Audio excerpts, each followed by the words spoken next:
Hey everyone, this is the second video about summons where I'll be going over ultimate summons, summon boards, and summon points, and why you should do them. I'll link the first video here in the corner if you haven't seen it yet and want to see it, but that one covers basics like how to upgrade them and how they work. There's a fair bit of stuff to go over in this one, so let's jump into it. To start, an ultimate summon is a summon that can go up to level 30.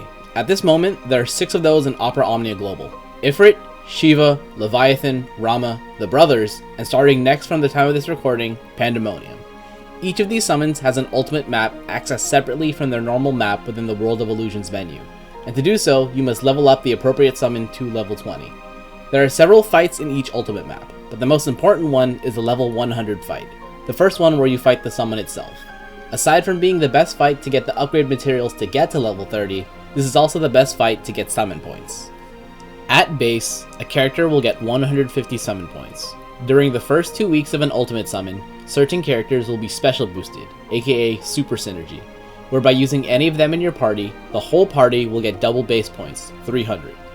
These units are differentiated by the others by having a pink explosion effect on their character portrait and will show at the top when sorting by boosted. This doubling can be further boosted by an EXP book, granting you 600 or 900 points per run.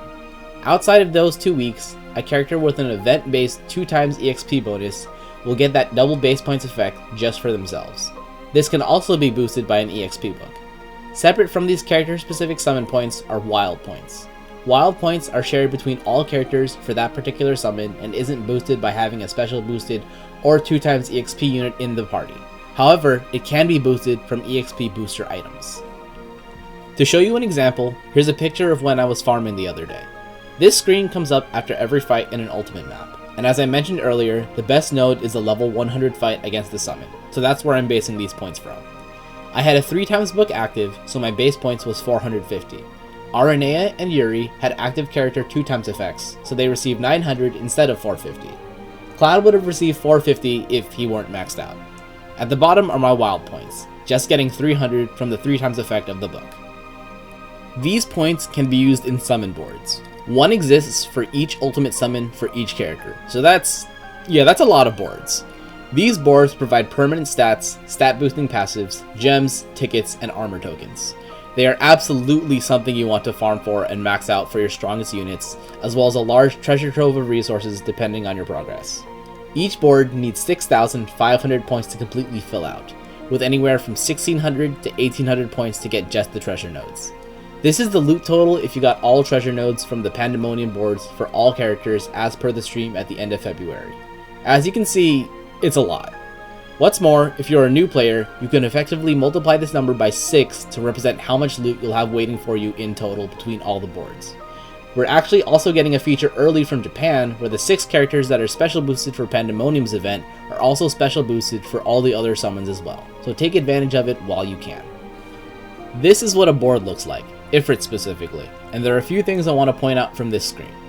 Every summon has one starting node, with adjacent nodes becoming redeemable as you unlock them. I'd show you what an empty board looks like, but I kinda literally don't have any.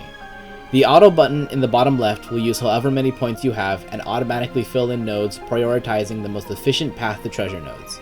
Once those nodes have been unlocked, it'll just keep going. Here in the top right, you have 2 lines. The top one is the character summon points for that board, and the bottom one is the amount of wild points for that summon. The plus sign is how you convert wild points into a specific character summon points, but you cannot go the other way. So sadly, my Cloud having maxed out points from earlier is just going to go to waste, but it's kind of just how it turns out as you keep farming more and more. Hitting auto in this menu will automatically add however many points it'll take to finish filling out the board. Very useful when you're trying to max out a character and you don't want to do math, or end up giving them too many points. The view button shows that character's raw stats with all the summon point stats as plus values, along with all summon passives you've chosen across all boards. Hey everyone, so this script was written before Camlanaut was out, and now he's out. So here's what an empty board looks like. As you can see, the starting node is down there at the bottom, so if you hit the auto button, it'll go up towards the treasure nodes in the most efficient path, and then just spread out from there after you've gotten those. Alright, back to the rest of the video. Like I said earlier, it takes 6,500 points total to complete a board. 5,000 points will go towards raw stats. These stats are added on and always active, no matter the actual summon you have equipped. 1,500 points will go towards 3 summon passives, a different set per board. Each summon has a different selection, most of which have different conditions. For example, Ifrit passives focus on attack when above a certain amount of HP, while Leviathan passives focus on maximum and initial bravery while below a certain amount of HP. As you may have guessed, these passives are not tied to using that summon, just fulfilling whatever condition it says. If you mistakenly pick a wrong passive or want to change it out at some future time, it just costs another 500 summon points to replace it by selecting the node again in the board. All summon passives cost 2 CP to equip and are sorted separately from crystal level and equipment passives. Common between all summons are 2 resist passives and 1 power up passive, either for their element, physical attack for Odin, or magical attack for Bahamut. The other 4 passives are varied between each summon. There are 3 passives that most characters will take, but certain characters will want to swap some for some reason or other. I'll pin some links in the comment section where you can check these out yourselves, but do know that since this video is going to be up before Ultimate Pandemonium, it won't be covering them at the time of upload, but I'll come back and update it when I can. With that, I think I've covered the gist of how ultimate summons and summon boards work and why you should do them. Just to be clear though, I want to reiterate the gains just so you understand the best way of doing this. 150 points is the base gain. Using a special boosted unit in the party will grant the whole party double base points, so 300. I should clarify that using a special boosted friend unit will not grant the doubling effect. Using a 2x EXP unit will grant only them 300 base points. This does not stack with special boosted. Using an EXP booster will double or triple that point gain. Wild points are not affected at all by special boosted or character 2x, but are affected by EXP boosters. The best advice I can give for farming is if special boosted is active, use it. It cuts down future grinding time so much. I make sure to buy 3x EXP books while they're on sale so I can use them during these grindy times. Also, delay units are amazing for these fights. Don't have to worry about the summon if it never gets a turn.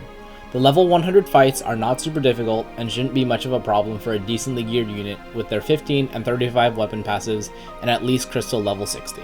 If you have any questions, write them down below or message me on Discord. With that, thanks for watching and I hope to see you in the next one.